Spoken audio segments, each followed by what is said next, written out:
ఇకపై మీకు ఇష్టమైన ఫేవరెట్ సీరియల్స్ యొక్క ఫుల్ ఎపిసోడ్స్ యూట్యూబ్లో అందుబాటులో ఉండవు. కేవలం సన్నెక్స్లో మాత్రమే ఫ్రీగా చూడొచ్చు. పేదవాడి ఇంటికి కుబేరుడొచ్చినట్టుగా ఉంది. మరీ అంత సెంటిమెంట్గా మాట్లాడకు.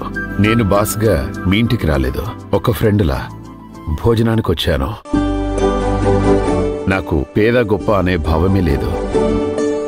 నేనెవర్ని కించపరిచేలా చూడను, ఎవరిని నెత్తిమీద పెట్టుకొని చూడను. అందర్నీ సమానంగానే చూస్తాను. తెలుసు సార్, మా ఇంటికి భోజనానికి రండి అనగానే ఒక్క క్షణం కూడా ఆలోచించకుండా వస్తానన్నారు కదా, అప్పుడే అర్థమయ్యింది. సారీ, ఇంటికొచ్చిన వాళ్ళకి నీళ్లు కూడా ఇవ్వకుండా మాట్లాడుతున్నాను. జ్యూస్ తెస్తాను. No problem.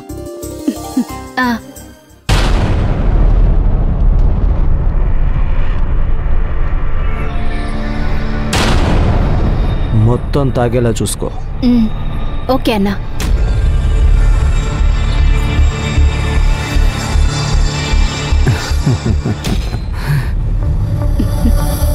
సార్ తీసుకోండి. Thank you.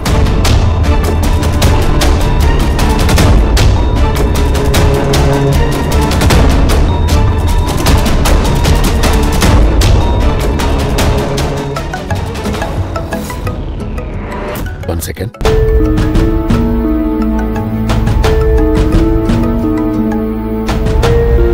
హలో అన్నయ్య. చెల్లెమ్మా, అర్జెంటుగా ఇంటికి రాగలవా? అంత అర్జెంటుగా రావాలా? అవునన్నా, చాలా ఇంపార్టెంట్. సరే వస్తాను. ఓకే అన్నయ్య. నాకు కొంచెం అర్జెంట్ కాల్ వచ్చింది, నేను వెళ్ళి తీరాలి. తర్వాత మళ్ళీ కలుస్తాను. బాయ్.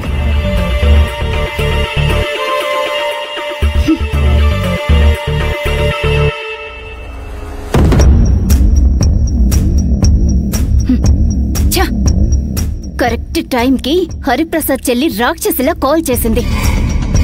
వాడి టైం ఈరోజు బాగుంది. పర్వాలేదులే, ఎక్కడికెళ్తాడు? మళ్ళీ దొరుకుతాడు. దొరుకుతాడు.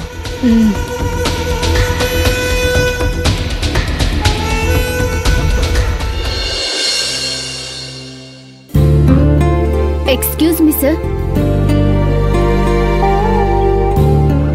మీరు అలాగే చేయండి. Okay sir. రామేగనా? విజయవాడ బ్రాంచ్ ఫైల్ అడిగారు కదా.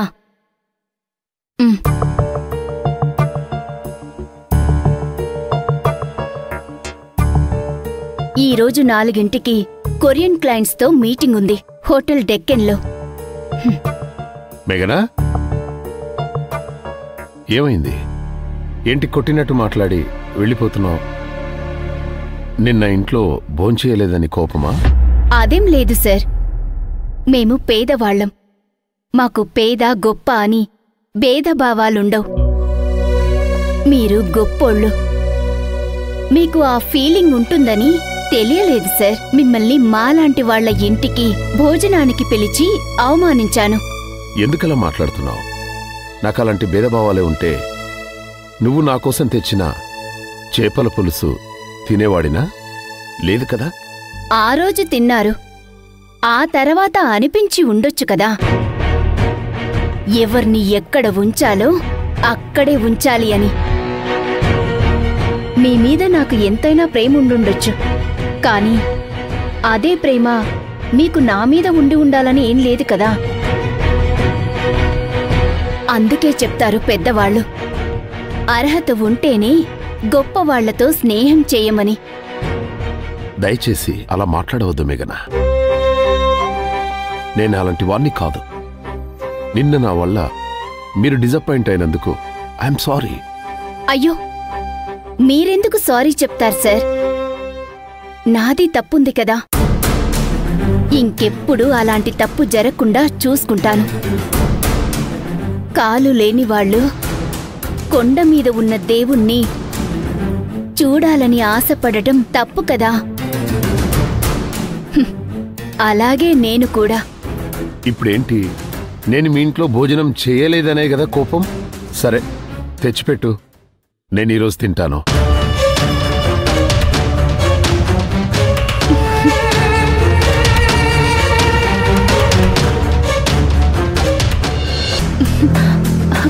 అవునా?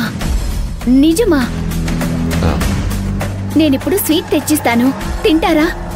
ఖచ్చితంగా తింటాను. సారీ సార్, ఏదేదో పిచ్చి పిచ్చిగా మాట్లాడాను. ఇట్స్ ఓకే, పర్వాలేదు. నీ మాటల్లో నన్ను అవమానించాలనే ఉద్దేశం నాకు కనిపించలేదు. నా మీదున్న గౌరవం కనిపించింది. మా నాన్న మీ గురించి చెప్తూ ఉంటే మీలాంటి మంచి వాళ్ళు అసలు ఉంటారా అని డౌట్ వచ్చింది. కానీ ఇప్పుడు చూస్తుంటే అర్థమవుతుంది. You are so sweet sir. Sweet అంటూ సరిపెడతావా లేక స్వీట్ తెచ్చిస్తావా? అయ్యో, ఇప్పుడే తెచ్చిస్తాను సార్. ఆ,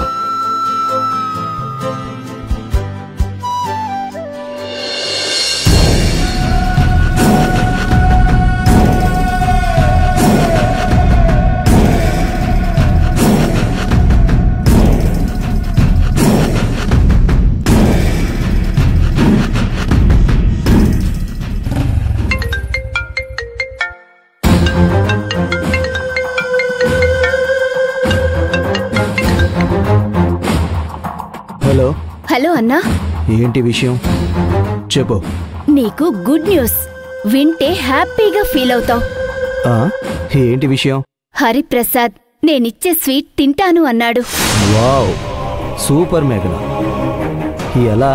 నేను చేసిన ప్లాన్ వర్కౌట్ అయ్యింది. మొహం కూడా చూడకుండా పొడి పొడిగా మాట్లాడుతుంటే విలవిల్లాడిపోయాడు. ఓ, చాలా ఫీల్ అయ్యాడు. అయినా నేను అలాగే ఉన్నాను. పేదోళ్ళు ఉన్నోళ్ళు అని ఎమోషనల్ గా బ్లాక్మెయిల్ చేశాను.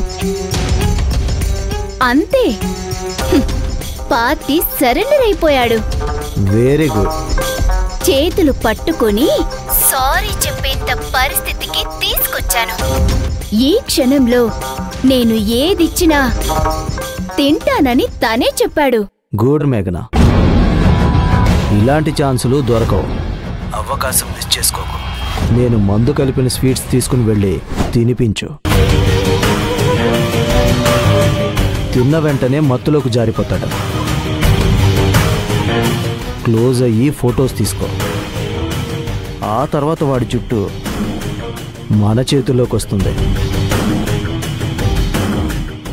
వాడిని ఒక ఆట ఆడుకోవచ్చు.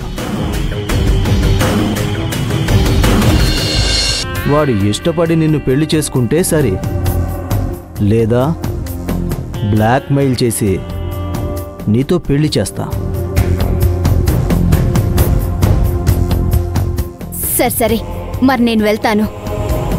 మళ్ళీ అతను మనసు మార్చుకుంటే కష్టం. ఫొటోస్ తీయగానే నాకు పంపు. నేను వాటిని సేఫ్గా సేవ్ చేసి పెడతాను. సరే అన్నా.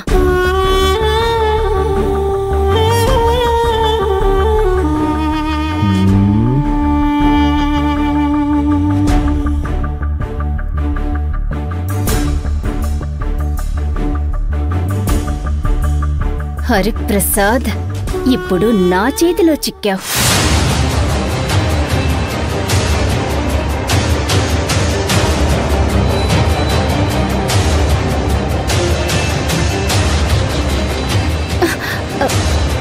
నెమ్మదిగా నెమ్మదిగా, ఎందుకంత కంగారు?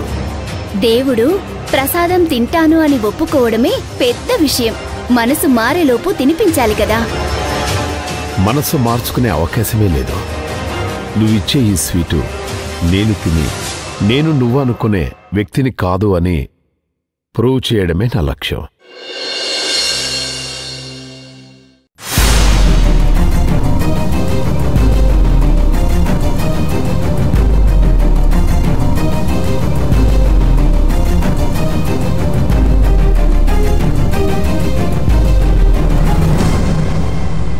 అన్నయ్య గారు కాశీలో పరమాణాన్ని వదిలేసొచ్చారు. ఇండియాలో ఉన్నప్పుడు నిన్ను చూసుకోవడానికి నేనున్నాను, శాంతమ్మ వాళ్ళున్నారు. కానీ ఫారిన్లో